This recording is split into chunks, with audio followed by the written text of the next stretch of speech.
Hello and welcome back to Dukascopy TV. On today's agenda, we're looking at the emerging markets and specifically Mexico as we bring you the latest opinion on the country's economy and its currency, the peso. Joining me on the line is Lorena Gutierrez, Intelligence Analyst with the AKE Group and expert on Latin America. Lorena, thanks for speaking to me today. I want to start by asking you about these so-called reforms that Mexico's President Enrique Peña Nieto is hoping to usher in. We've seen quite a delay on these reforms. Can you first just tell us exactly what economic reforms we're likely to see and if they will happen at all anytime soon? Yes, of course.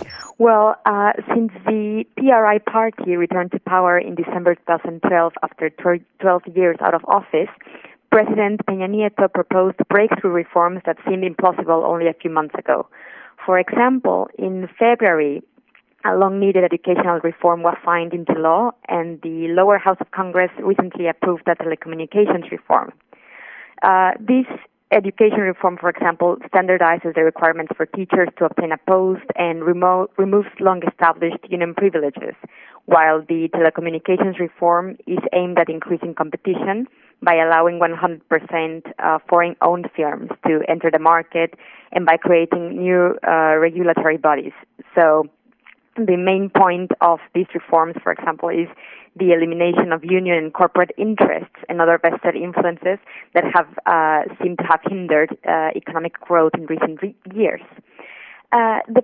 It is very likely that these reforms will be implemented later this year, at least those that have already been passed, because since Peña Nieto took power in December, he signed a pact with the other political parties, meaning that they all have similar interests for the Mexican economy, and they agreed that they would work together in order for these reforms to pass. However, as the year goes by, it might be more difficult for some of the more controversial reforms to be approved. For example, more economic-oriented reforms, like I mentioned, like the telecommunications and education and even the labor reform were easily approved. But reforms like the energy reform, which is expected to be launched later this year, will be much more difficult to approve because oil is a very controversial matter in the country. And even though a majority of Congress has vowed to pass it, it's still be very difficult to have a simple majority which is required, and it would not be very quickly, for example, to pass in both houses of Congress, mainly because a big portion of the population still doesn't support it. So we might still be seeing some delays in those controversial ones, whereas in those more economically oriented would be definitely much easier, meaning that those are the ones that are already taking place. We've recently seen signs of improved relations between Mexico and China over economic affairs. Exactly how is this going to benefit the Mexican economy, and what does China have or does not have that might interest Mexico? Well, this strategic cooperation that the Chinese and Mexican presidents have vowed to work jointly is more regarding access to international markets, because at the moment the Mexican economy is very dependent on the performance of the U.S. economy, which has been a reason for economic downturns in Mexico following the 2008-2009 crisis.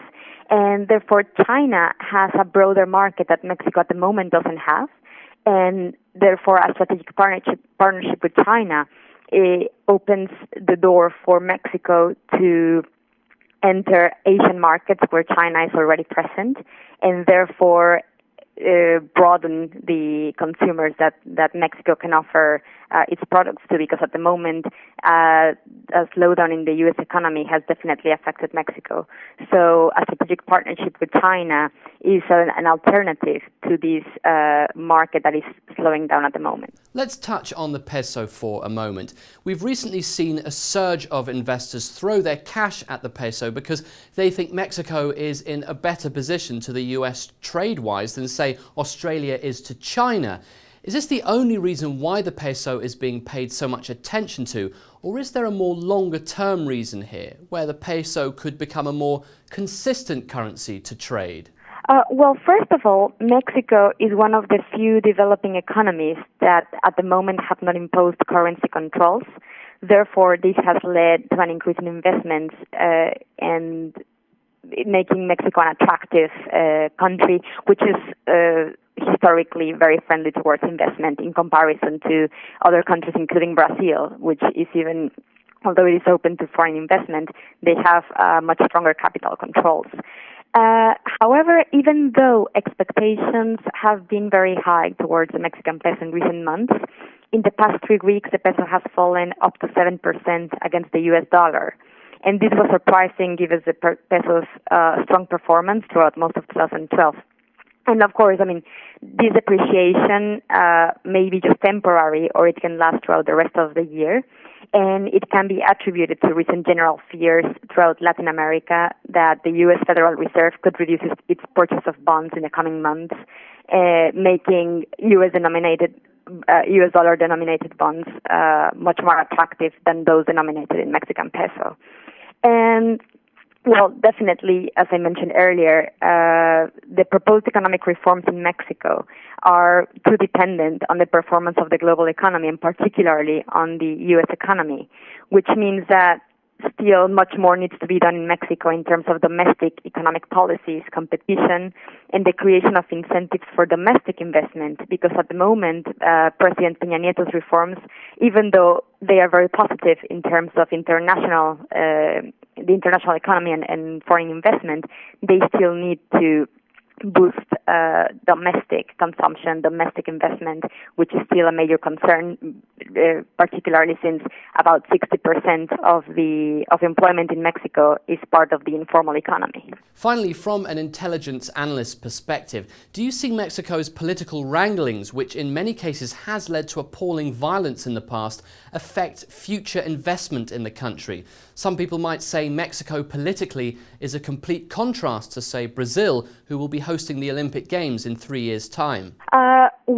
The high levels of violence in 2006 in the country did affect investment, particularly because some companies fear that they would be targeted by organized crime and drug cartels.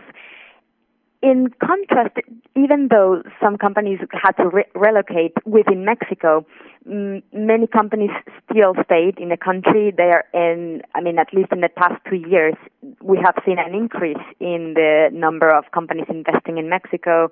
There are more development projects. Infrastructure projects are big.